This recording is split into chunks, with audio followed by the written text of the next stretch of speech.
हम लोग 3 अध्याय बहुत प्यार से पढ़ चुके हैं ना। कौन कौन? रियल नंबर, वास्तविक संख्या है, दूसरा बहुपद और तीसरा दो चर वाले रैखिक समीकरण, ठीक ना। 3 चैप्टर हम लोग पढ़ चुके हैं। आज चलेंगे हम लोग चौथे चैप्टर की तरफ, अध्याय 4।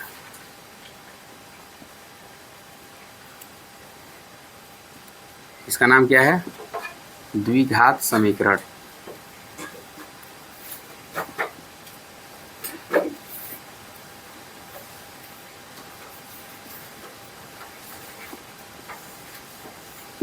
द्विघात समीकरण ना, इसमें हम लोग इसका परिचय पढ़ेंगे। परिचय कि द्विघात समीकरण होता क्या है। देखिए, इससे पहले हम लोग बहुपद पढ़े हैं ना। द्विघात बहुपद पढ़े हो? देखो, बहुपद ही समीकरण होता है, ठीक ना। बस उसमें थोड़ा सा अंतर होता है बहुपद में और समीकरण में। अगर हम कहें कि बहुपद है, अगर बहुपद सब जानते हो अच्छे से, तो केवल उस बहुपद के बराबर में जीरो लगा दो तो क्या हो गया है? समीकरण हो गया, ठीक ना। बस बहुपद और समीकरण में ही अंतर है कि अगर बहुपद है उसके बराबर में जीरो लगा दो तो क्या हो गया? वो समीकरण हो गया। अगर एक घाती बहुपद है उसके बराबर जीरो लगा दिए ना, तो उसको हम लोग क्या कहते हैं? रैखिक बहुपद कहते हैं। और जीरो लगा देंगे तो क्या हो जाएगा? रैखिक समीकरण हो जाएगा। द्विघात बहुपद पढ़े हो कि ax² + bx + c, अगर उसके बराबर जीरो लगा दिए तो क्या हो जाएगा? द्विघात समीकरण हो गया, ठीक ना। मतलब जो जितने घात वाला बहुपद होगा उसके बराबर में जीरो लगा दोगे उतने घात वाला समीकरण हो जाएगा, ठीक। लेकिन पाठ का नाम है द्विघात समीकरण, तो हम लोगों को पढ़ना क्या है? द्विघात समीकरण के बारे में पढ़ना है ना। तो यहाँ पे देखना थोड़ा सा कि द्विघात समीकरण है क्या। द्विघात समीकरण, इसमें क्या है कि देखो, एक ऐसा समीकरण होगा जिसका घात कितना हो? अधिकतम घात 2 हो, ठीक ना। अधिकतम घात कितनी हो? 2 हो। जैसे यहाँ पे हम लोग लिख सकते हैं कि 4x² प्लस का 5x अब प्लस 6 अब बराबर में 0। ये क्या हो गया? हमारा द्विघात समीकरण हो गया, ठीक। और एक चीज देखना, इसमें इसका मानक रूप देख लेते हैं, ठीक ना। क्या कि द्विघात समीकरण का मानक रूप होता क्या है सर जी? मानक रूप क्या होगा? देखो, द्विघात बहुपद के क्या मानक रूप होता था? ax² + bx + c। ये द्विघात बहुपद का मानक रूप है, ठीक ना। अगर बहुपद में हम लोग क्या कर दे? बस केवल जीरो लगा दे तो क्या हो गया? अभी ही समीकरण बन गया। ये द्विघात समीकरण हो गया। जीरो मिटा दो, द्विघात बहुपद हो गया, ठीक ना। ये द्विघात समीकरण है। इसमें देखो, अगर कोई पूछे कि x² का गुणांक बताओ, x² का गुणांक, x² का गुणांक कितना है? a है ना। और x का गुणांक कितना है? x का गुणांक, x का गुणांक कितना है? b है। और यहाँ पे लिखेंगे अचर पद, c नहीं लिखेंगे, c का गुणांक नहीं, अचर पद। अचर पद, अचर पद कौन है? c है। अचर पद के मतलब कि जिसके अगल बगल चर राशि ना हो, ठीक ना। यानी इसमें देखो, हम लोग का क्या है? a है, b है, c है। a b c इसमें क्या है? इसमें लिख देंगे कि a, b व c अचर पद है, ठीक ना। अचर पद है। a b c क्या है? अचर राशि है। x दोनों जो x है क्या है? चर राशि है, ठीक ना। तो चर अचर से मिलकर के जो हमारा अमिश्र संक्रियाओं से मिलकर क्या बनता था? बहुपद बनता था। बस बहुपद के बराबर में जीरो लगा तो क्या बन जाएगा? समीकरण बन जाएगा, ठीक ना। अब इसमें देखना, अगर कोई लड़का ऐसे दे दिया, चाहे हम ही पूछ दिए कि x² 4x² + 3x बराबर 0, क्या द्विघात समीकरण है? इसको देख लो और इसको देख लो, 3x² + 6 बराबर 0, ये द्विघात समीकरण है? तो जी हाँ सर है। क्योंकि एक चीज इसमें और देखना कि जो द्विघात समीकरण है, ठीक ना, इसमें जो a का मान होगा वो 0 नहीं होना चाहिए। a का मान 0 नहीं होना चाहिए। क्यों नहीं होना चाहिए? अगर हम यहाँ पे लिख देंगे 6x² अब प्लस का 5x अब प्लस का 9 बराबर 0, अगर हम इस 6 की जगह पे क्या कर दें? 6 a की जगह पे है ना। देखो, ax² प्लस का bx और प्लस c बराबर 0, a की जगह पे कितना है? 6 है। हम लोग क्या अभी पढ़े कि a के मान 0 नहीं होना चाहिए। अगर a की जगह पे हम लोग 0 रख दे, कितना रख दे?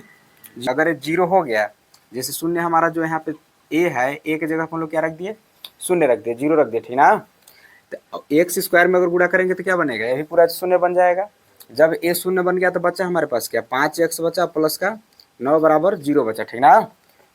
इसका मान खत्म हो गया। अब इसमें देखो कहीं द्विघात दिख रहा है, कहीं भी द्विघात नहीं दिख रहा है, ठीक ना। यानी जो चर राशि इसमें बचा है उसका घात कितना है, 1 बचा है।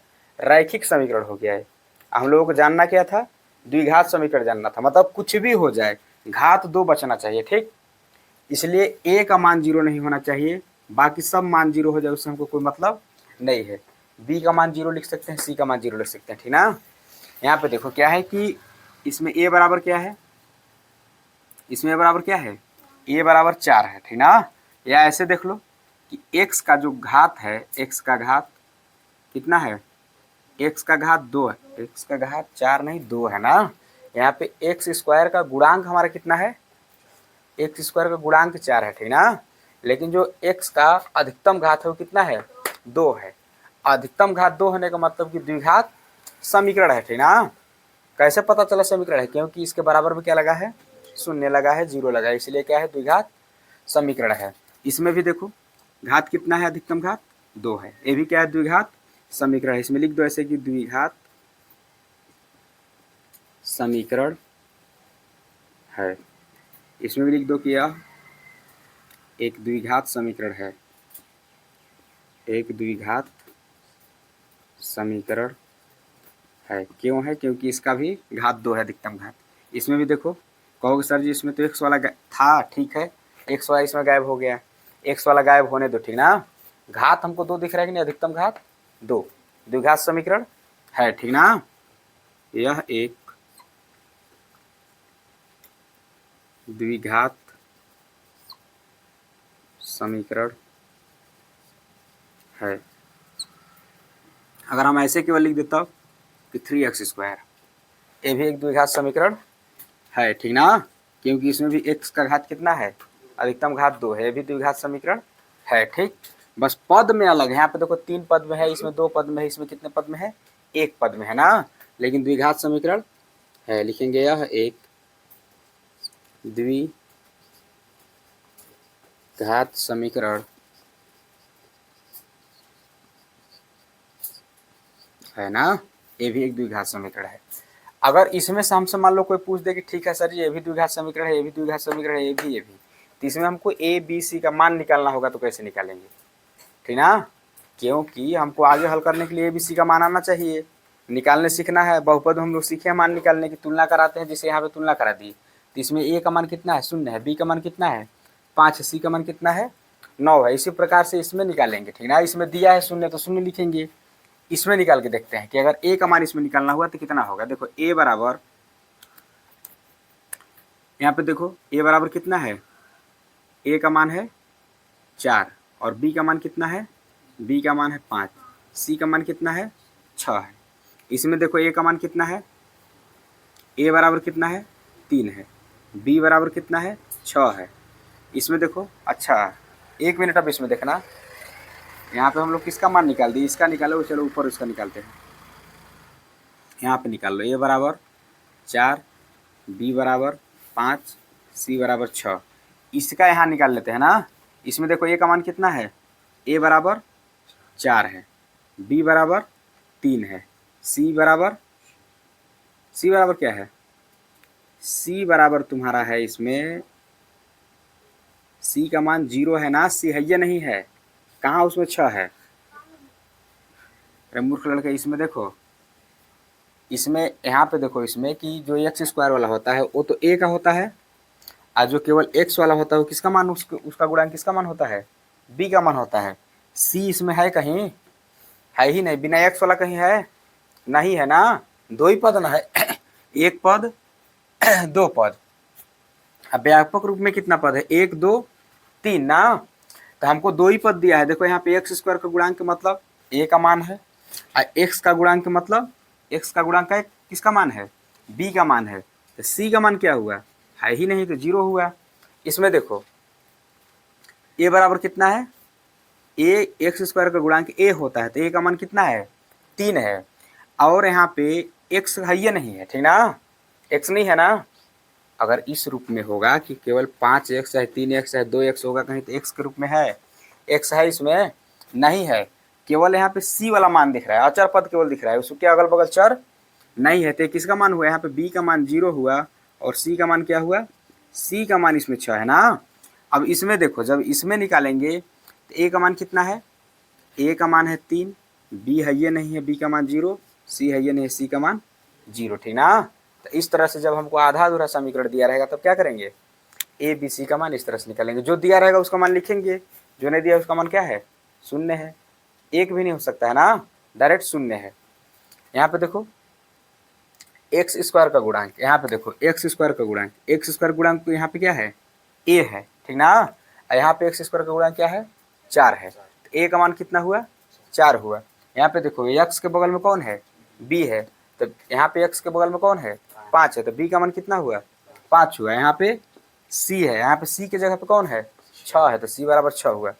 उसी तरह से इसमें देखो एक्स स्क्वायर के बगल में कौन है, 4 है, तो ए का मान 4 हुआ। एक्स के बगल में कौन है, 3 है ना, तो बी का मान कितना हुआ, 3 हुआ। अब बाकी बिना एक्स वाला तो है ही नहीं है, जब है ही नहीं है तो क्या है, वो 0 है, ठीक ना। इसमें देखो एक्स स्क्वायर का गुणांक 3 है, यानी ए का मान 3 हुआ, ठीक ना। और एक्स इसमें है ये नहीं है, एक्स है ये नहीं है, यानी एक्स का गुणांक हमारे पास मिला ही नहीं, हमको मिला ही नहीं। तो एक्स का गुणांक इसमें कौन होता है, व्यापक रूप में बी होता है ना, यानी बी का मान यहाँ पे नहीं है, तो हम लोग क्या लिखेंगे, बी बराबर, ऐसा नहीं कि लिखेंगे ही नहीं, 0 है, 0 है, ठीक ना। और यहाँ पे सी का मान क्या है, दिया है इसमें 6। इसमें भी देख लो केवल एक्स स्क्वायर का गुणांक दिया है, तो एक्स स्क्वायर गुणांक मतलब 6, मतलब 3 दिया है ना। एक्स स्क्वायर का गुणांक कितना है, 3 दिया है। 3 किसका मान है, ए का मान है, बी है ये नहीं, सी है ये नहीं, ठीक ना। कोई दिक्कत इसमें, लेकिन सब के सब द्विघात समीकरण है, ठीक ना। द्विघात समीकरण सब है। ये द्विघात समीकरण का मानक रूप है कि x square plus b x plus c बराबर 0। यहाँ पे ए बी सी क्या है, अचर पद है, ठीक ना। और एक्स स्क्वायर का गुणांक इसमें ए है, एक्स का गुणांक बी है, अचर पद जो है सी है, ठीक। कोई दिक्कत इतना में, कोई दिक्कत नहीं है ना। चलो इसको छापो तो।